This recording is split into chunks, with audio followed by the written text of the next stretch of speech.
আজিৰ চাকৰিখিনি দিয়াৰ লগে লগে আমি 1,45,000 পাৰ হৈ গ'লোঁ।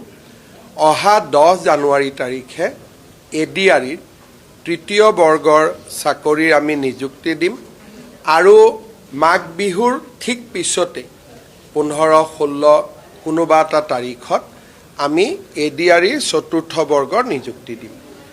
তাৰ পিছত আন বিভিন্ন বিভাগৰ নিযুক্তি আছে, এগ্ৰিকালচাৰ, PWD, ইৰিগেশ্যন, সেই গোটেইখিনি নিযুক্তি, কাৰণ সেইখিনি মোষ্টলি গেজেটেড পৰ্যায়ত, সেইখিনিক আমি গোটেইখিনি একেলগে এখন সভাত মাতি আমি জানুৱাৰী মাহৰ ভিতৰতে নিযুক্তি দি দিম, যাতে এটা প্ৰক্ৰিয়া শেষ হৈ যাব পাৰে।